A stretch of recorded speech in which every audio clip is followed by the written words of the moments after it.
لیکن اصل میں ان کے فیصلے پہلے ہو چکے ہیں. یہ سارا جو ہے نا لوگوں کو دکھاوے کی سب کچھ ہو رہا ہے. ہمیں افسوس اس بات پہ ہے کہ ایک پیپل پارٹی وہ تھی جو ذوالفقار علی بھٹو کی پیپل پارٹی تھی، جو اس کا خالق تھا، جو انہوں نے 1973 آئین کی بنیاد رکھی. دوسری پیپل پارٹی بے نظیر بھٹو کی پیپل پارٹی تھی، جو کہ جس نے جمہوریت کے لیے اپنی جان کا نذرانہ دے دیا. اس کے ساتھ آپ کے بہت اختلافات ہو سکتے ہیں، ہمارے بھی اس کے ساتھ کافی ایشوز پہ اختلافات ہیں، لیکن کم از کم ہم یہ سمجھتے ہیں کہ انہوں نے جمہوریت کے لیے زندگی دی. لیکن آج کی پیپل پارٹی جمہوریت کو دفن کرنے کے لیے اپنا کردار ادا کر رہی ہے. اور مجھے سمجھ نہیں ہے کہ میاں نواز شریف صاحب جو کہ آج سے 2-3 سال پہلے یا 4 سال پہلے وہ ووٹ کو عزت کے لیے دینے کے لیے روڈوں پہ تھے، جس طرح وہ کمپین چلا رہے تھے اور اس کا ایک ہی نعرہ تھا کہ ووٹ کو عزت دو. میاں صاحب وہ ووٹ کو عزت کہاں گیا؟ 8 فروری کو آپ کو اصولی فیصلہ کرنا چاہیے تھا، آپ کو اس حکومت کا حصہ نہیں بننا چاہیے تھا. پھر لوگ یہ سمجھتے کہ ہاں میاں نواز شریف جو ہے نا کم از کم اصولی سیاستدان ہے. یہ اس قسم کے اقتدار کو آپ نے کیا کرنا ہے جو آپ کو منت و ترلوں کی اور پاؤں پڑنے کی بنیاد پہ جو نا آپ کو اقتدار ملی ہے؟ آپ کے پاس کوئی اختیار نہیں ہے کہ آپ کوئی فیصلہ کر سکے بغیر پوچھ کے. تو مجھے اس پہ بہت افسوس ہے کہ میاں نواز شریف جو اپنے آپ کو جمہوریت کا اور پھر جو ہے نا آئین کی بالادستی کا اور ووٹ کو عزت دینے کی چیمپئن سمجھ رہا تھا، وہ اس پہ خاموش ہے، بلکہ اس کا انشاءاللہ اس کے حوالے سے ہم نے فیصلے کیے ہیں کہ ہم نے آگے کیا عمل طے کرنا ہے. ہم نے سلمان اکبر راجہ صاحب کی تھرو عمران خان کو بھی کچھ اپنے سفارشات بھیجے ہیں، اس لیے ابھی ہم اس کی اناؤنسمنٹ نہیں کرتے، بلکہ شام کو باقاعدہ ایک پریس ریلیز جاری کر لیں گے. اگر کوئی ملاقات ہوتی ہے تو جو ہمارا آئندہ کے لیے عمل ہے اس کے بارے میں ہم باقاعدہ آفیشیل اسٹیٹمنٹ ایشو کریں گے. لیکن ایک بات طے ہے کہ ہم ہر صورت میں جمہوریت کے لیے، آئین کی بالادستی کے لیے اور اپنی بنیادی حقوق کے لیے عوام کے پاس بھی جائیں گے. ہم پارلیمنٹ بھی اپنا بھرپور احتجاج ریکارڈ کروائیں گے، اور ہر فورم پہ ہم تمام جتنی بھی باقی مصطفیٰ بھائی کہے گا کہ ہم اپنی جوڈیشری سے بھی امید رکھتے ہیں کہ یہ تو جوڈیشری کے اوپر اٹیک ہے. یہ تو عملاً طور پر عدلیہ کو ویسے بھی 26ویں آئینی ترمیم کے تحت اپاہج کیا گیا تھا، ابھی تو ختم کی جا رہی ہے. ابھی تو کون جج جو ہے نا اگر اس کی ٹرانسفر پوسٹنگ اور 2 سپریم کورٹ بن جائیں تو کیسی عدلیہ جو ہے نا اپنی وقار کو برقرار رکھے اور کیسا کوئی عدالت سے انصاف کا توقع کر سکے گا؟ پھر یہ جنگل کا قانون ہوگا، یہاں ملک میں آئین اور قانون نہیں ہوگی. ہم اپنے عوام کو یقین دہانی کرنا چاہتے ہیں کہ ہم آپ کے ساتھ ہیں. آپ کے حقوق کے لیے جو ہمارا الائنس ہے تحریک تحفظ آئین پاکستان اور پاکستان تحریک انصاف، انشاءاللہ بھرپور طریقے سے اپنی آواز عوام کے لیے اٹھائے گی اور کسی طور پر اپنے لوگوں کو مایوس نہیں کریں گے. انشاءاللہ صحیح معنوں میں جمہوریت اور قانون کی بالادستی کے لیے اپنی جدوجہد کو آگے بڑھائیں گے. مصطفیٰ صاحب. بسم اللہ الرحمن الرحیم. اس بات میں تو کسی پاکستانی کو کوئی شک اور شبہ نہیں ہے کہ پچھلے چند سالوں سے اس ملک میں ایک جبر کا نظام نافذ ہے. اس جبر کے نظام میں آئین کے اندر دیے گئے انسانی حقوق، عدلیہ کی آزادی، میڈیا کی آزادی، یہ تمام چیزیں جو پاکستانی شہریوں کے لیے آئین نے گارنٹی کی تھیں، ان سب کو تاراج کر دیا گیا. اور 27ویں آئینی ترمیم جو اب لے کے آنے کی بات کی جا رہی ہے اور اس کے خد و خال بلاول صاحب کی ٹویٹ کے ذریعے ہمیں پتہ چلے ہیں، یہ وہ باتیں ہیں کہ خدا نخواستہ اس ملک کی بنیادوں کو ہلا دیں گے. اگر آپ نے کانسٹیٹیوشنل کورٹ کا قیام کرنا ہے تو پھر کانسٹیٹیوشنل بینچ بنانے کی کیا ضرورت تھی؟ آپ نے جس وقت 26ویں آئینی ترمیم کے تحت کانسٹیٹیوشنل بینچز بنائے تو ساری قوم کے سامنے آپ نے یہ مقدمہ رکھا کہ پاکستان میں انصاف کی فراہمی اس سے بہتر ہو جائے گی. تو اگر انصاف کی فراہمی بہتر نہیں ہو سکی، پاکستان کے لوگوں کو بر وقت انصاف نہیں مل سکا، تو آج آپ مکمل طور پر اس عدلیہ کو تائب کرنے کے لیے ایک نئی کانسٹیٹیوشنل کورٹ بنا رہے ہیں جس کی ریٹائرمنٹ کی ایج سننے میں آ رہا ہے کہ 70 سال رکھی جا رہی ہے. یعنی کہ آپ جج صاحبان کے لیے ایک ٹیمپٹیشن کریٹ کر رہے ہیں، ایک لالچ کریٹ کر رہے ہیں کہ جو حکومت کی لائن ٹو کرے گا، جو حکومت کے خلاف فیصلے نہیں دے گا، اس کے لیے آگے ایک نوکری موجود ہے. اگر وہ حکومت کو خوش رکھے گا اور بھلے وہ اپنی 65 سال کی عمر میں ریٹائر ہو جائے، ہم انشور کریں گے 27ویں ترمیم کے ذریعے کہ اس کو مزید 5 سال کانسٹیٹیوشنل کورٹ میں ملے. یہ عدلیہ کے ساتھ آپ کیا کھلواڑ کر رہے ہیں؟ پھر کہ ٹرانسفر اینڈ پوسٹنگز ججز کی اس طرح ہوگی جس طرح ملک کے اندر بیوروکریسی کی اکھاڑ پچھاڑ ہوتی ہے، جس طرح ڈی سیوں کی، اے سیوں کی، سرکاری افسروں کی اکھاڑ پچھاڑ ہوتی ہے. کون سے ملک کی عدلیہ میں اس چیز کی اجازت ہے کہ اگر آج آپ کو اسلام آباد ہائی کورٹ یا لاہور ہائی کورٹ کے ججز کے کچھ فیصلے پسند نہیں آئیں گے یا پشاور ہائی کورٹ کے، تو آپ انہیں اٹھا کر کسی کو کوئٹہ پھینکیں گے، کسی کو گوادر پھینکیں گے، اور جن کے فیصلے وہاں پر آپ کو پسند نہیں آئیں گے آپ ان کو اٹھا کر کسی اور جگہ ٹرانسفر کر دیں گے. اس کے بعد کون سا جج عوام کو انصاف دے گا، ان کے حقوق کی تحفظ کے لیے کھڑا ہوگا؟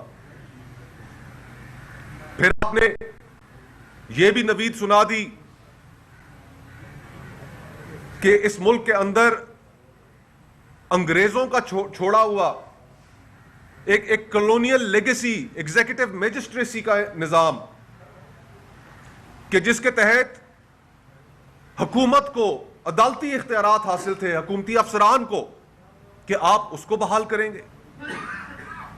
آئین کی شیک 175(3) اور ہمارے آئین کی جو بنیاد ہے وہ trichotomy of powers, separation of powers کے اوپر ہے کہ کوئی ادارہ کسی دوسرے ادارے کے اختیار نہیں استعمال کرے گا.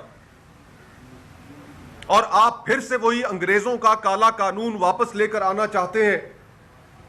ڈی ایم جی کو، ڈپٹی کمشنرز کو، اسسٹنٹ کمشنرز کو وہ عدالتی اختیارات دینا چاہتے ہیں کہ جو سیاسی مخالفین کے خلاف استعمال ہوں گے، جو میڈیا کے خلاف استعمال ہوں گے، جو عوام کی آواز کو دبانے کے خلاف استعمال ہوں گے. اور بات یہیں پر نہیں رکتی. آپ نے ساتھ یہ بھی نوید سنا دی کہ الیکشن کمیشن کی تقرری، اس کے اوپر نئی ترامیم لے کر آئی جائیں گی. چیف الیکشن کمشنر اور الیکشن کمیشن کا جو کمپوزیشن ہے اس کے اوپر. آج اس ملک کے اندر الیکشن کمیشن بذات خود ایک مذاق بن چکا ہے. 8 فروری کے الیکشنز آپ کے سامنے ہیں. 8 فروری کے الیکشنوں کے بعد جو ایک نظام طے کیا گیا تھا کہ اگر کہیں دھاندلی کے الزامات لگتے ہیں تو اس کی تحقیقات کے لیے جو ٹریبیونلز قائم کیے جائیں گے وہ 4 ماہ کے اندر فیصلہ دیں گے. آپ نے اس کو بھی سیبوٹاج کیا اور اب ایک ایسا الیکشن کمیشن لے کر آنا چاہتے ہیں کہ جو الیکشن کی صرف ایک ایکسرسائز کرے گا اور گھر بیٹھے حکومتی لوگ، پری اپرووڈ لسٹس ان کے پاس ہوں گی اس الیکشن کمیشن کے پاس، کہ جن کو صرف وہ نوٹیفائی کرے گا کہ یہ آپ پارلیمان کے ممبر ہیں. آپ کرنے کیا جا رہے ہیں اس ملک کے ساتھ؟ پھر آپ نے یہ بھی نوید سنا دی کہ 18ویں ترمیم کے تحت جو اختیارات مرکز سے صوبوں کو ڈیوالو کیے گئے ان کے اوپر بھی کئی محکمے واپس وفاق لے گا. میں اس کابینہ کی میٹنگ میں شامل تھا کہ جس میں 18ویں ترمیم کی منظوری دی گئی. اور یقین مانیے کہ اس کابینہ کی میٹنگ کے اندر میں نے کئی سیاسی کارکنان کو جو کابینہ حصہ تھے، جنہوں نے اپنی ساری زندگی صوبائی حقوق کے لیے، سائل اور وسائل کے لیے بات کی، اس کی خاطر لڑے، ان کو روتے ہوئے دیکھا، ان کی آنکھوں میں آنسو تھے، اور انہوں نے کہا کہ جس چیز کے لیے ہم پچھلی 7 دہائیوں سے جدوجہد کرتے رہے، جو ہمیں بر وقت اگر دی جاتی تو سانحہ مشرقی پاکستان نہ ہوتا۔ آج آپ اپنی اسی اچیومنٹ کو انڈو کرنے چلے ہیں۔ ہم نے تاریخ سے کوئی سبق نہیں سیکھا کہ جب آپ نے پاکستان کے ایک حصے کو اس کے مینڈیٹ سے محروم کیا 1971 میں، آپ نے ان کا جائز حصہ دینے سے محروم کیا، تو اس کے کیا نتائج نکلے؟ اور آج آپ پھر سے وہی گفتگو کر رہے ہیں کہ آپ پاکستان کے فیڈریٹنگ یونٹس کہ جن میں پہلے ہی وفاق کے بارے میں شکوک و شبہات پائے جاتے ہیں، شک کی نگاہ سے دیکھا جاتا ہے، آپ ان کا حصہ کم کرنے چلے ہیں۔ ہم آپ کی بات میں وزن تو تب محسوس کرتے کہ اگر وفاقی حکومت اپنے خرچے کم کرتی، اگر صدر ہاؤس کا خرچہ بڑھ جاتا ہے، اگر وزیر اعظم ہاؤس کا خرچہ بڑھ جاتا ہے، اگر وزراء کی تنخواہیں بڑھ جاتی ہیں، اگر اسپیکر نیشنل اسمبلی اور چیئرمین سینٹ کی تنخواہیں بڑھ جاتی ہیں، آپ نے جو سفید ہاتھی پال رکھے ہیں، آپ کی جو شاہ خرچیاں ہیں، جب آپ وہ خود کم نہیں کرتے تو آپ صوبوں سے ان کا حصہ کیسے چھین سکتے ہیں؟ یہ وفاق کو کمزور کرنے والی باتیں ہیں۔ پھر آپ نے یہ بھی نوید سنا دی کہ آرٹیکل 243 243 کہ جس کے تحت وفاقی حکومت کو کمانڈ اینڈ کنٹرول حاصل ہے آرمڈ فورسز کا، جس کے تحت سروسز چیف کی تقرری ہوتی ہے، کہ اس کے اندر بھی امینڈمنٹ ہونے جا رہی ہے۔ کیا امینڈمنٹ ہونے جا رہی ہے؟ اس ملک کو آپ کیا بنانا چاہتے ہیں؟ ہماری 76 سالہ تاریخ میں اس ملک میں اسٹیبلشمنٹ کا سیاست کے اوپر جو اثر رہا، آج کے دور میں بھی جو اثر ہے، اس کو سامنے رکھتے ہوئے اگر آپ 243 میں ترمیم کریں گے تو آپ ملک کی بنیادیں اور ملک کا جو سٹرکچر ہے اس کو ایک دفعہ پھر سے تبدیل کر دیں گے، اور اس طرح سے تبدیل کریں گے۔ اب جو باتیں ہماری سننے میں آ رہی ہیں، یہ ظاہری بات ہے جب اس کا ڈرافٹ سامنے آئے گا تو پتہ چلے گا، لیکن جو سپیکولیٹو گفتگو ہو رہی ہے اس میں یہ کہا جا رہا ہے کہ کمانڈر ان چیف کا ایک نیا عہدہ کریٹ کیا جائے گا، joint chief of army staff کا عہدہ ختم کر دیا جائے گا، اور سپریم کمانڈ جو پاکستان کے آئین کے تحت اس وقت صدر پاکستان کو حاصل ہے، اس کے ساتھ بھی چھیڑ چھاڑ کی جائے گی۔ تو پھر یہ آپ ملک کس کے حوالے کر رہے ہیں؟ کہاں گئی وہ سویلین سپریمیسی کی باتیں؟ کہاں گئی آئین اور قانون کی سپریمیسی کی باتیں؟ ہم سمجھتے ہیں کہ اگر آئین کے آرٹیکل 243 کے اندر ترمیم کی جائے گی تو وہ سویلین سپریمیسی کے اوپر ایک کاری ضرب ہوگی۔ ابھی تک تو ہم ہائیبریڈ اور ہائیبریڈ پلس کا نظام دیکھ رہے ہیں، لیکن یہ ایک کو ہوگا کہ جس کے تحت آئین کو ماتحت بنا دیا جائے گا، اسٹیبلشمنٹ کے سویلین اداروں کو ماتحت بنا دیا جائے گا اسٹیبلشمنٹ کے۔ ہم نے 26ویں ترمیم کے اثرات دیکھے، یہ 27ویں ترمیم کے خدا نخواستہ وہ اثرات ہوں گے کہ جو اس ملک کی نہ صرف بنیادیں ہلائیں گے بلکہ عوام اس سوشل کانٹریکٹ کو، اس معاہدے کو ماننے سے ہی انکار کر دیں گے۔ اور ہم بطور اپوزیشن اس طرح کی 27ویں ترمیم جو ملک کے ساتھ کھیلے گی، کھلواڑ کرے گی، ہم کسی بھی صورت اس کو پاس نہیں ہونے دیں گے۔ ہم ہر حد تک جائیں گے۔ اس میں وکلاء کمیونٹی ہو، سول سوسائٹی ہو، میڈیا آرگنائزیشنز ہوں، ان سب سے رابطہ کریں گے اور ہم یہ بھی توقع کرتے ہیں کہ باضمیر جج صاحبان وہ بھی سامنے آئیں. انڈیا کے اندر وہاں پر ایک پریسیڈنٹ موجود ہے کہ جس میں سپریم کورٹ کے جج صاحبان نے وہاں پر اسی طرح کا کھلواڑ جب ہونے جا رہا تھا تو انہوں نے ایک پریس کانفرنس کی اور اس پریس کانفرنس میں اپنا موقف وہاں کے لوگوں کے سامنے رکھا. یہ جو کوڈ آف کانڈکٹ ہے یہاں پر اس کی کوئی ویلیو نہیں رہ گئی. یہ مہینہ ہمارے لیے بہت اہم ہے. انپریسیڈنٹڈ وقت سے ٹائم سے ہم گزر رہے ہیں اور یہ انپریسیڈنٹڈ ٹائمز انپریسیڈنٹڈ ایکشنز کا تقاضا کرتے ہیں. ہم نے اس ملک کے ہر طبقے کے ساتھ بہت قلیل وقت میں ٹائم از آف ایسنس کہ جس میں ہم نے اس ناجائز حکومت اس ناجائز پارلیمان کو یہ قدم اٹھانے سے روکنا ہے. جیسے اسپیکر صاحب نے کہا ہم نے آج اپنی میٹنگ کے اندر اس حوالے سے بہت سی چیزیں ڈسکس کی کہ ہم کیا کیا قدم اٹھا سکتے ہیں. ہم صرف انتظار کر رہے ہیں کہ اگر تحریک انصاف کے کچھ رہنماؤں کی عمران خان صاحب سے ملاقات ہو جاتی ہے تو ان کا بھی ان پٹ لے کر اس کو اناؤنس کیا جائے. ہم نے ایک واضح پلان تیار کیا ہے آنے والے ہفتوں کا آنے والے دنوں کا کہ جس میں ہم بھرپور مزاحمت کے ذریعے اس 27ویں آئینی ترمیم کو چیلنج کریں گے. اس کے راستے میں ایک رکاوٹ بن کر کھڑے ہوں گے اور وہ پلان انشاءاللہ آج شام کو یا کل آپ کے سامنے ہم لے کر آئیں گے, آپ کے سامنے رکھیں گے اور عوام سے بھی تجاویز طلب کریں گے اس دوران کہ کس طریقے سے ایک بھرپور مزاحمت کی جا سکتی ہے 27ویں آئینی ترمیم کے خلاف. بہت بہت شکریہ. زبیر عمر صاحب.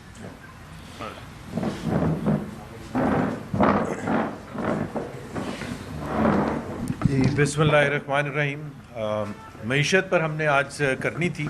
میں دو الفاظ اسپیکر صاحب آپ کی اجازت سے مسبق ہو کر, یہ تھوڑا پولیٹیکل کیونکہ میاں نواز شریف کا انہوں نے ذکر کیا تھا, میری صرف چونکہ میں ان کا اسپوکس پرسن بھی رہا ہوں اور جو باتیں ہم ان سے سنتے تھے سویلین بالادستی کے حوالے سے, پارلیمنٹ کی سوورینٹی کے حوالے سے, میں صرف ایک چیز ان سے گزارش کروں گا کہ 26ویں ترمیم پر اور 27ویں ترمیم جو آنے والی ہے اس پر ایک اپنا سٹیٹمنٹ یا پریس کانفرنس دے دیں اور بھرپور انداز میں دفاع کر کے دکھا دیں 26ویں ترمیم اور 27ویں ترمیم.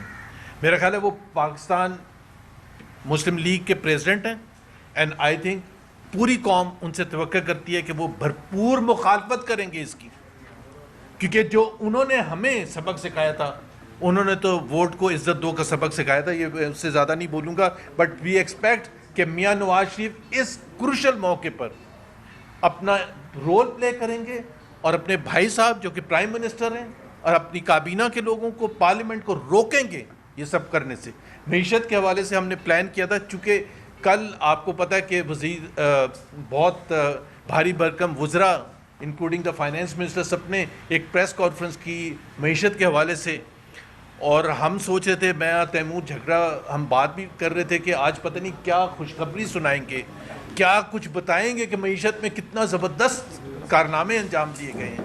لیکن جب ہم نے پریس کانفرنس سنی اور اس کا تجزیہ کیا تو ہمیں پتہ چلا کہ وہ جو 4-5 وزیر تھے اس میں سے کسی نے کچھ نہیں بتایا.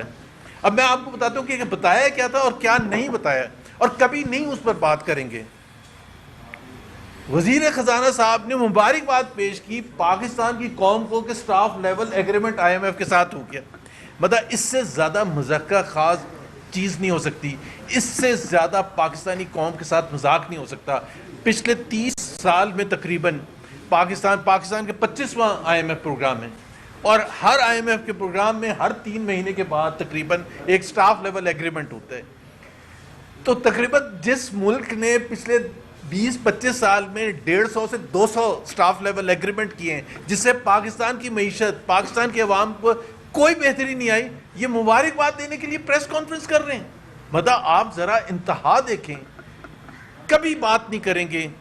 نہ اس کل پریس کانفرنس میں بات کی، عوام کی بات نہیں کی، عوام کی غربت کی بات نہیں کی، پاکستان کے مڈل کلاس کے اوپر جو تباہی آئی ہے پرچیزنگ پاور کے حوالے سے اس کی بات نہیں کی، پاکستان میں جو غربت میں بے پناہ اضافہ ہوا اس کی بات نہیں کی، پاکستان میں جو بے روزگاری میں بے پناہ اضافہ ہوا ہے اس کی بات نہیں کی. بات ہی نہیں کی.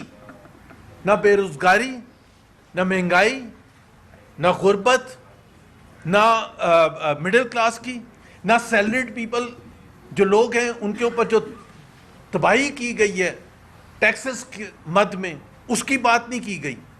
سٹاف لیول ایگریمنٹ کی بات کی گئی، انویسٹمنٹ کی بات نہیں کی. وزیر اعظم، یہ وہ ان کے وزیر اعظم وہ ہیں جو پچھلے 3.25 سال میں میرا خیال ہے کہ 200 دورے کر چکے ہیں اور پاکستان کے عوام کے ساتھ کیا مذاق کیے انویسٹمنٹ کے نام پر. ایک تو ایس آئی ایف سی بنایا جون 2023 میں، اس کا بھی نتیجہ میں بتا دیتا ہوں.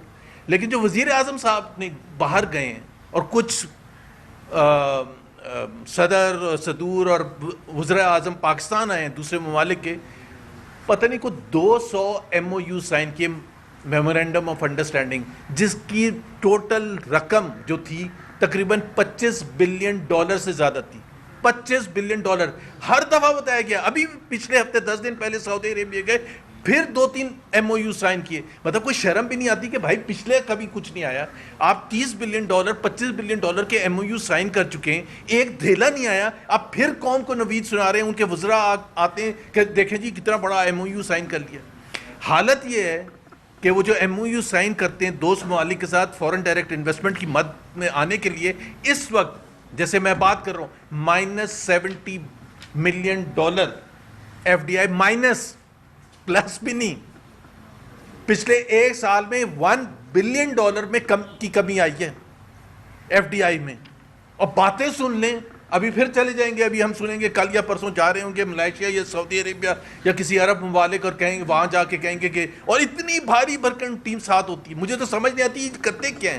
تھوڑا سا میں بھی اگر ہوتا 3.25 سال تو 3.25 سال میں بھی کہتا وزیر اعظم صاحب میرا خیال ہے اب کچھ بھی نہیں آ رہا، اب آپ کوئی اور طریقہ نکالیں. اور اوور آل انویسٹمنٹ جو میں ایسے ایف سی کی بات کر رہا تھا، بار بار ذکر کرنا پڑتا ہے اور بتانا پڑتا ہے قوم کو، because investment is the starting point. اگر انویسٹمنٹ ہی نہیں ہوئے گی، اس ملک میں کوئی انویسٹمنٹ نہیں کرنے کے لیے آئے گا تو کہاں سے ترقی ہوئے گی. انویسٹمنٹ کی حالت یہ ہے کہ 51 سال میں لوئسٹ لیول ہے. And I keep repeating that to tell all the ministers اور ان کے حمایتیوں کو کہ پاکستان میں کوئی اکنامک ایکٹیویٹی نہیں ہو رہی ہے.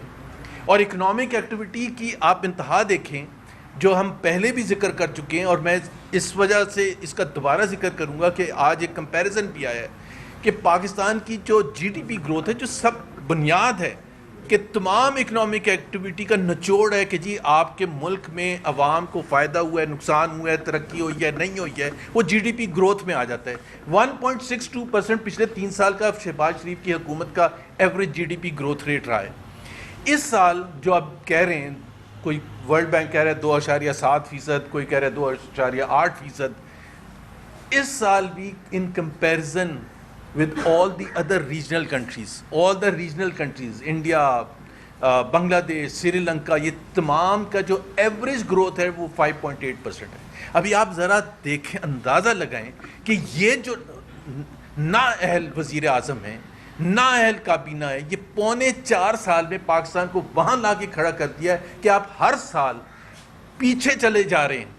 مطلب اس سال بھی صرف ایک سال میں تقریباً 3% گروتھ ریٹ کا فرق آئے گا پاکستان میں اور باقی average of the other regional countries.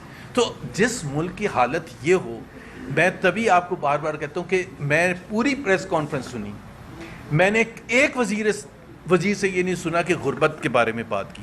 ایک وزیر نے نہیں ذکر کیا غربت کا، 12 کروڑ عوام کا نہیں ذکر کیا. ایک نے 24% ان امپلائمنٹ ریٹ کا نہیں ذکر کیا. ایک نے 30% سے اوپر 34% ان امپلائمنٹ امنگ یوتھ کا ذکر نہیں کیا. ایک نے یہ نہیں بتایا کہ پاکستان میں انفلیشن ریٹ 6% کراس کر چکا ہے. ایک نے یہ نہیں بتایا کہ مڈل کلاس کی جو پرچیزنگ پاور ہے وہ 60% سے کم ہو چکی ہے. ایک نے بھی نہیں ذکر کیا. عوام کی نہیں بات کرتے. ہاں کس کی بات کی تھی؟ بالکل کی تھی اشرافیہ کی. دیکھیں جی اسٹاک مارکیٹ کہاں پہنچ گئی. بھائی تھوڑا سا تو لحاظ کریں پاکستانی قوم کا.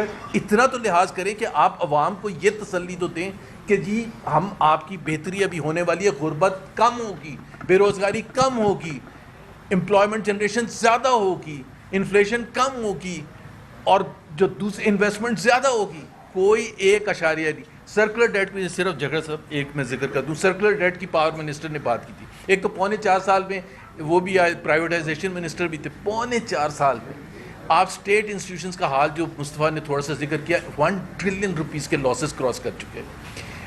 4.25 سال میں آپ نے ایک پرائیویٹائزیشن کیا, وہ بھی آپ نے پاکستان کے بزنس ایتھکس کے خلاف, کہ گورنمنٹ ٹو گورنمنٹ کی, اور گورنمنٹ ٹو گورنمنٹ میں پرائیویٹ پارٹی کو فرسٹ موومنٹ بینک دے دیا.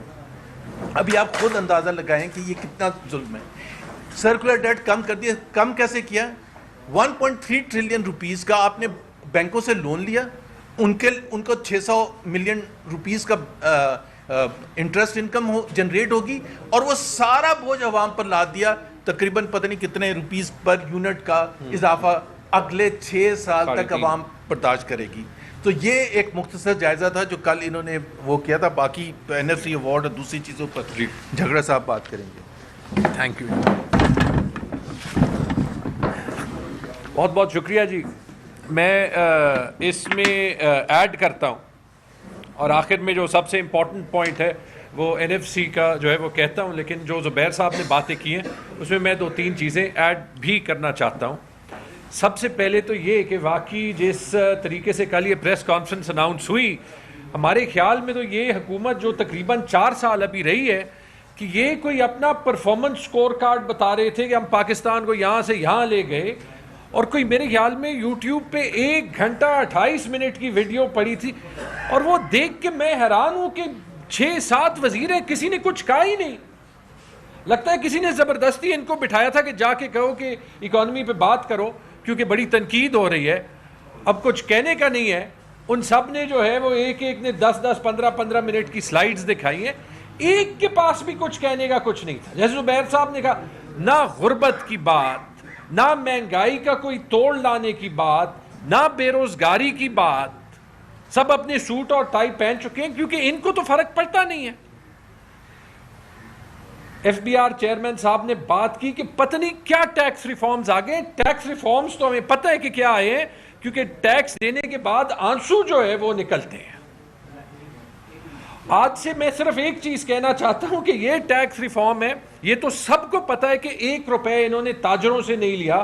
جو پھنسا ہوا ہے ٹیکس نیٹ پہ, اس سے 50% تک نان سیلریڈ میں, 40% تک سیلریڈ میں, اس کے اوپر 17% GST ہر چیز میں.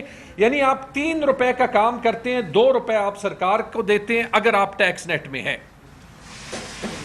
کس لیے؟ میں تو اپنی ذاتی اس میں آپ کو یہ کہہ سکتا ہوں کہ شاید وہ آپ میرا ٹیکس ریٹرن دیکھ لیں کہ شاید اگر وہ میرے خیال میں کوئی کروڑوں میں آتا ہے ابھی, تو وہ اس لیے میں دے رہا ہوں کہ میرا الیکشن میرے سے حکومت چوری کر لے, کہ میرے گھر کی مجھے سیکیورٹی رکھنی پڑے, تاکہ جو ہے جو وردی والے اور بغیر وردی والے لوگ ہیں وہ میرے گھر میں اندر ایسے ہی نہ گھسے, کہ ہیلتھ کا خرچہ خود کرنا ہو, کہ ایجوکیشن کا خرچہ خود کرنا ہو, اور جب مرضی حکومت نے ECL پہ ڈال دینا ہے. اس سب کے لیے ہم جو ہے وہ ٹیکس دے رہے ہیں. کہتے ہیں کہ بڑے ٹیکس ریٹرن بڑے ہیں, کہ تقریباً 5.9 ملین ٹیکس ریٹرن لوگوں نے فائل کیے. اس میں آپ دیکھ لیں تقریباً 40% لوگوں نے ٹیکس دیا ہی نہیں ہے, صرف کاغذ بھرا ہے. اور سب سے مزیدار بات, ان کے ایک اسپوکسمین ہیں, انہوں نے بات کی کہ دیکھیں یہ تنخواہ دار طبقہ جو ہے, آپ کی ہماری بات کرتے ہیں کہ جو تنخواہ دار طبقہ ہے یہ ویسے روتے ہیں, ان کے ٹیکس کا تو کوئی خاص مطلب بھی نہیں ہے, کہ ان کا سارا ٹیکس صرف 500 ارب بنتا ہے, جبکہ ہماری ٹوٹل ریونیو کریکشن تو جو ہے وہ کوئی 13,000-14,000 ارب ہے, تو 5% بھی نہیں بنتا. تو اورنگزیب صاحب اگر 5% بھی نہیں بنتا, صرف 500 ارب ہے, اور یہ بے معنی ہے, تو مہربانی کر دیں آدھا کر دیں نا, تاکہ آپ کے لیے تو مقصد نہیں ہے, ہمارے لیے تو 50% ٹیکس دے کے بس ہو گئی ہے. پھر اسی لیے تو جو ہے وہ یہ لوگ جاتے ہیں. یہ ایک کنفیوزڈ حکومت ہے, یہ ایک نااہل حکومت ہے, یہ ایک انلیجٹمیٹ حکومت ہے. یہ جو کل کی پریس کانفرنس تھی اور یہ جو 27ویں آئینی ترمیم ہے, یہ ان کی ہار ماننے کی ایڈمیشن ہے. اس سے بہتر ہے یہ ریزائن کر کے یہ ملک چھوڑ دیں. جو ان کے ہائیبریڈ ماسٹرز ہیں وہ ان سے ریزائن کرا دیں, ان کا نام بھی جو ہے وہ یہ خراب کر رہے ہیں. یہ ملک ان سے ٹھیک نہیں ہونا, اور نہ یہ ترامیم پہ ترامیم کر کے آئین کا بیڑا غرق کر کے جو ہے وہ یہ لوگوں کی تنقید ختم ہونی ہے. یہ جو میں کنفیوز ہونے کی بات کر رہا ہوں, اتنا انہوں نے ریفارم کر لیا کہ 4 سال بعد انہوں نے 8 کمیٹیاں اور بنا دی, اور جو کمیٹی ٹیکس کو دیکھ رہی ہے وہ کہہ رہی ہے کہ ٹیکس کم کرو, کہ انکم ٹیکس زیادہ ہے, کمپنیوں پہ سپر ٹیکس زیادہ ہے, جی ایس ٹی زیادہ ہے, ڈیویڈنڈ پہ جو ہے وہ ٹیکس زیادہ ہے, یہ سارا کم کرو ورنہ انویسٹمنٹ ساری جاری ہے. یہ اخباروں میں آیا تھا, آپ سب نے رپورٹ کیا تھا. تو اگر یہ اصلیت ہے تو آپ ہم سے کیوں 50% ٹیکس دے رہے ہیں؟ کنفیوژن کی انتہا ہوتی ہے. اچھا, پاور منسٹر نے کہا کہ پتہ نہیں پاور میں کیا کیا ریفارم ہو گیا. آپ مہربانی کریں اسلام آباد سے باہر جائیں, یہ قریب خیبر پختونخوا ہے, کسی کے پاس پاور ہے ہی نہیں. وہ کہتے ہیں کہ پرائیویٹائزیشن ہم نے کرنی ہے. آپ مجھے بتا دیں, ایک سوال ہے, پیسکو وفاقی ادارہ ہے, 100 ارب روپے سے زیادہ وہ جو ہے وہ خسارہ ہوتا ہے اس کا ہر سال. آپ اس کی کیا پرائیویٹائزیشن کریں گے؟ کون اس کو لے گا؟ وہ خسارہ کون برداشت کرے گا؟ اس میں جو انویسٹمنٹ کرنی ہے جو وفاقی حکومت نہیں کر رہی, کون وہ کرے گا؟ لوگ تو اپنے میٹر پھینک کے سولر پہ جا رہے ہیں, اور سولر پہ آپ کی یہ اسٹریٹجی ہے کہ آپ لوگوں کو کہہ رہے ہیں کہ سولر بھی نہ لگاؤ, یعنی آپ کو بجلی کا حق بھی نہیں ہے. وفاقی سسٹم دیتی نہیں ہے, دیتی ہے تو 60 70 80 روپے یونٹ, اور اگر اس کے بجائے آپ سولر پہ جائیں تو کہتے ہیں کہ سولر آپ نہیں لگا سکتے. یہ جو نیٹ میٹرنگ کے ریٹ تھے یہ نئے گاہک کے لیے آدھے کر دیے, اور میرے خیال میں ابھی پرانے کے لیے کرنے کا پروپوزل 5ویں 6ٹھی بار جو ہے وہ یہ لے جا رہے ہیں. یہ طریقہ یہ ایسے ہے جیسے آپ کو یاد ہوگا جب موبائل فون آ رہے ہیں تو آپ کہیں کہ جی جو پی ٹی سی ایل کے لینڈ لائن ہیں ان کو ہم نے بچانا ہے, تو کوئی موبائل نہ لے, موبائل پہ ٹیکس لگاتے ہیں, موبائل کمپنیز کو آنے نہیں دیتے تاکہ پی ٹی سی ایل خسارے میں نہیں جائے. آپ لوگوں کو جو ہے وہ بجلی نہیں دے رہے, ان کو سولر کا موقع نہیں دے رہے, تاکہ آپ خود جو ہے جو خسارہ آپ نے جو ہے وہ سارے ان ڈسکوز میں پیدا کیا کہ وہ آپ جو ہے وہ کسی طریقے سے ختم کر لیں, اور وہ بھی ختم نہیں ہو رہا. جیسے زبیر صاحب نے کہا, ایک انہوں نے بات کہی کہ ہم نے سرکولر ڈیٹ کا کچھ کیا, اس کے لیے ہم نے قرضہ لے لیا. جی قرضہ لے لیا اور وہ آپ پہ ڈال دیا. جیسے زبیر صاحب نے کہا میرے خیال میں 3.5 روپے یونٹ وہ انہوں نے کہہ دیا کہ 6 سال کے لیے آپ دیں گے تاکہ وہ قرضہ جو ہے وہ آپ اور میں پے آف کر سکیں. پھر سلمان صاحب آئے, انہوں نے رائٹ سائزنگ کی بات کی. وہ میں 15 منٹ سن رہا تھا, انہوں نے کہا پرائم منسٹر صاحب کو اتنی میٹنگز, اتنی پریزنٹیشن دے دی, پھر اتنی ڈپارٹمنٹس کی دے دی, پھر اتنی ڈپارٹمنٹس کی دے دی. پھر ہم نے ایک بات انہوں نے کہہ دی کہ ہم نے یوٹیلیٹی سٹور ختم کر دیا. یہ انہوں نے نہیں کہا کہ کوئی 1 روپے کا فائدہ ہوا ہے. رائٹ سائزنگ کا مطلب کہ کوئی 1 پیسہ بچایا, جیسے جو ہے وہ مصطفیٰ بھائی کہہ رہے تھے کہ ہم نے تو صرف دیکھا کہ آپ نے خرچہ زیادہ کیا. اور یہ رائٹ سائزنگ وقت مجھے یاد آ رہا تھا کہ کل آپ نے جو ہے وہ اناؤنسمنٹ کی ہے کہ وفاقی ملازمین کی گریڈ 22 کی سیکرٹریز کی 85% ہاؤس رینٹ آپ نے زیادہ کرائی ہے. تو یہ ہم سے ٹیکس اس لیے لیتے ہیں کہ 85% ہاؤس رینٹ جو ہے وہ 22 گریڈ کے ملازمین کی زیادہ کر دیں. اس کے بعد وہ صوبے کریں گے, آپ کا 12 ارب کا اس پہ خرچہ آ جائے, صوبے کر لے تو 122 ارب آ جائے گا, 10 گنا وہ بڑھ جاتا ہے. پھر آپ جا کے آئی ایم ایف کو کہیں گے, پھر وہ آپ کو کہے گا کہ اور ٹیکس بڑھا دو, اور منی بجٹ ڈال دو. تو یہ آپ کا ریفارم ہے. آپ نے یہ نہیں کہا کہ آپ تنخواہوں کا سسٹم کیسے بہتر کر رہے ہیں, آپ نے یہ نہیں کہا کہ آپ پینشن کا سسٹم کیسے بہتر کر رہے ہیں, آپ نے یہ نہیں کہا کہ یہ جو اتنے زیادہ جو ہے وہ ملازمین ہیں جو کہ کام نہیں کرتے کہ ان کو آپ ریٹرین کیسے کیا کریں گے, کیا پلان ہے ان کے لیے. ریفارم تو اس کو کہتے ہیں نا, اس کو نہیں کہتے کہ آپ پہ اور مجھ پہ ٹیکس لگائیں اور لوڈ شیڈنگ 22-23 گھنٹے کی کر دیں. انویسٹمنٹ پہ بات کرنا جی ضروری ہے, انویسٹمنٹ پہ کیونکہ انہوں نے بات ہی نہیں کی, کہ نہ یہ غربت پہ بات کر سکتے ہیں, نہ یہ مہنگائی پہ بات کر سکتے ہیں, نہ یہ بات کر سکتے ہیں بے روزگاری پہ, اور نہ یہ کر سکتے ہیں انویسٹمنٹ پہ. زبیر صاحب ایم او یوز کی بات کر رہے تھے, مجھے صرف ایک ایم او یو کا رزلٹ دکھا دیں. ساری ایس آئی ایف سی کی لیڈرشپ اور پرائم منسٹر کھڑے تھے. البیک چکن کی دکان کا ایم او یو انہوں نے کھولا تھا کہ البیک چکن کی دکان کھولے گی, وہ تو لے آئیں. وہ زبیر صاحب $25 ارب بھی چھوڑ دیں, ایک وہ تاکہ ہم البیک چکن تو کھا لیں نا. یہاں پہ البیک وہ سعودی عربیہ میں ملتا ہے. انویسٹمنٹ کی یہ حالت ہے کہ انویسٹمنٹ چھوڑیں. جو ایک گروپ تھا پچھلے 20 سالوں میں, جو ایک دو بڑی انویسٹمنٹ ہوئی تھی, ایک کراچی الیکٹرک میں ہوئی تھی, ایک اتصالات میں ہوئی تھی. اتصالات کا ابھی تک $800 ملین کا جو ہے وہ پھڈا ہے وفاقی حکومت سے, وہ سالو نہیں ہوا. اور آج سے کچھ دن پہلے جو دو انویسٹر جنہوں نے کراچی الیکٹرک میں انویسٹمنٹ کی تھی, انہوں نے نوٹس بھیجا ہے وفاقی حکومت کو کہ ہمارا آپ پہ $2 ارب کا دعویٰ ہے. سعودی اور کویتی جو انویسٹر ہیں, الجمع گروپ میرے خیال میں نام ہے.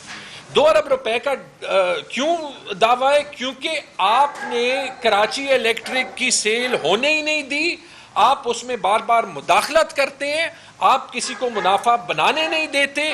تو یہ ہے انویسٹمنٹ کا حال. کہاں ہے ایس آئی ایف سی اور کیا انہوں نے کیا اس کے لیے؟ فورن انویسٹمنٹ چھوڑے. گل احمد نے اپنی اپیرل بزنس کو جو ہے وہ بند کر دیا. مینوفیکچرنگ کا یہ حال ہے کہ امریلی سٹیلز نے جو ہے, اور اس ٹائپ کی کتنی کمپنیز نے اپنے 6 مہینوں کے لیے اور ڈکلیئر کر دیا ہے کہ ہم کوئی آپریشنز نہیں چلا رہے. خیبر پختونخوا کی بات کر لیں تو آپ کی ان پالیسیز کی وجہ سے ہر کوئی اپنی انڈسٹریز وہاں پہ جو ہے وہ چھوڑ رہا ہے. میں آگے آتا ہوں جی, ہر چیز کے اثرات جو ہے وہ پڑتے ہیں. اور حالت یہ ہے کہ آپ بجلی کو ٹھیک کر رہے ہیں, آپ کی ایکچولی بجلی کی پیداوار, اس کی کنزمپشن کم ہوئی ہے, اور انڈسٹری میں کم ہوئی ہے, اور ایگریکلچر تو آپ نے اتنا تباہ کر دیا ہے کہ 34% بجلی کی یوٹیلائزیشن کم ہوئی ہے. یعنی 3 میں صرف 2 یونٹس ابھی استعمال ہوتے ہیں. تو آپ مجھے بتا دیں کہ یہ کون سا ریفارم آپ نے اس اکانومی میں کیا ہے, اور اگر یہ آپ کا سکور کارڈ ہے تو آپ کو کیا حق پڑتا ہے کہ کسی اور کے مینڈیٹ پہ آپ اس حکومت میں بھی رہیں اور آپ ملک کا آئینی ڈھانچہ بھی جو ہے وہ تبدیل کر دیں. آخری بات این ایف سی پہ آتے ہوئے, کیونکہ یہ شاید سب سے ضروری بات ہے, کیونکہ یہ 18ویں ترمیم کو واپس کرنے کی بات ہوئی, 27ویں ترمیم کی بات ہوئی. میں نے برما اور نارتھ کوریا اور ایسے ہی کچھ ممالک ہوں گے جس میں اس قسم کی آئینی ترامیم ہوتی ہیں.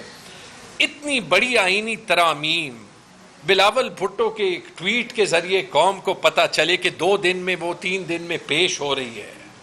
یہ مجھے بتا دیں کہ یہ کون سے ہائیبرڈ نظام میں بھی ہوتا ہے. این ایف سی میں صوبوں کا شیئر ایسے واپس لینا یہ زیادتی بھی ہے, یہ ممکن بھی نہیں ہے, یہ پاکستان کے لیے خطرناک ہے. اس ملک میں, اور میں ابھی پی ٹی آئی اور ٹی ٹی اے پی کے رہنما کے طور پہ نہیں بول رہا, اس ملک کو اگر آپ نے ایک فیڈریشن سمجھنا ہے, آپ نے یہ سمجھنا ہے کہ چھوٹے صوبوں میں کیا احساسات ہوتے ہیں, کیا سینسٹیوٹیز ہوتی ہیں, اور آپ حقیقت بھی سن لیں.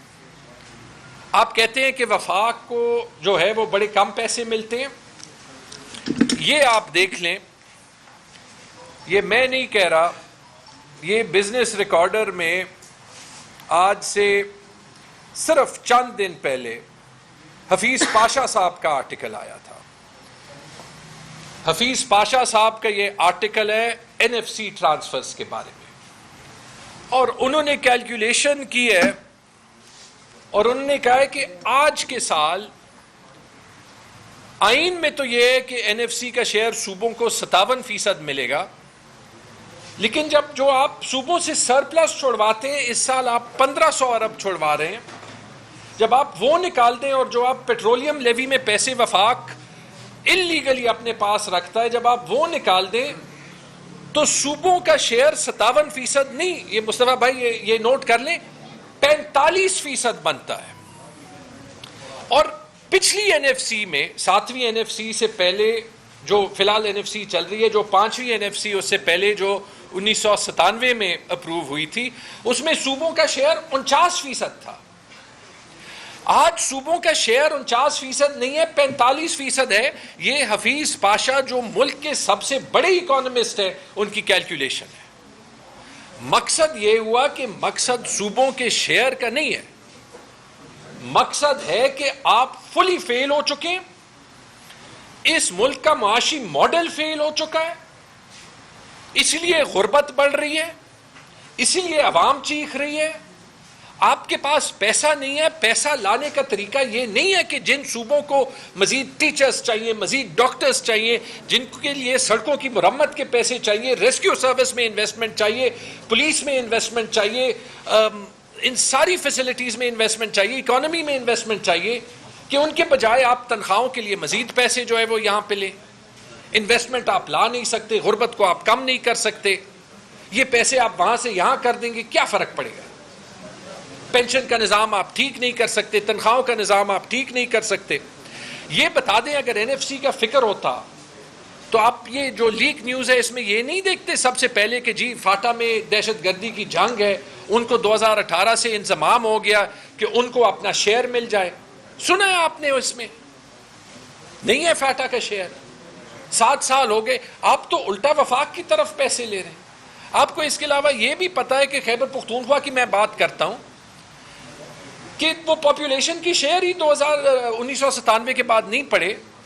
تو جب آپ صرف شیئر لگا لیں تو 100-200 ارب روپے تو ہر سال کے خیبر پختونخوا وفاق کو اس کے علاوہ دے رہا ہے، 100 ارب روپے فاٹا کے دے رہا ہے.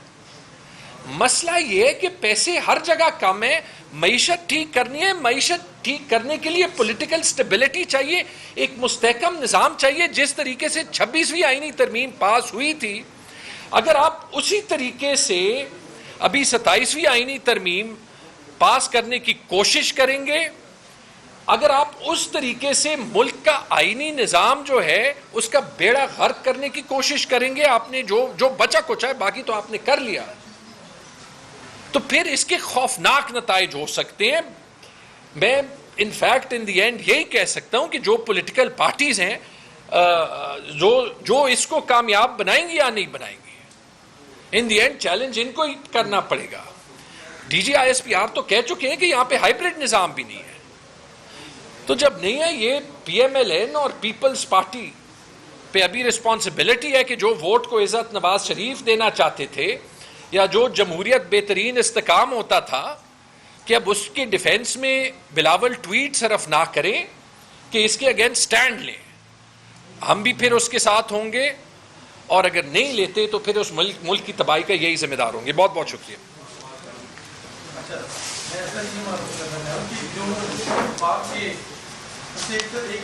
باقی جو اقدامات ہیں صوبے کو اس کا اثر پڑا ہے، کیونکہ آپ کی منسٹر دعویٰ کرتے ہیں ہم سرپلس میں جا رہے ہیں. تو یہ سرپلس والی بات دیکھیں، یہ چاروں صوبوں نے کیا. میں اس پہ اپنی رائے بار بار دیتا گیا. صوبوں نے آ کے اسی ڈنڈے کے ماحول میں ہر سال جو ہے وہ سرپلسز چھوڑے.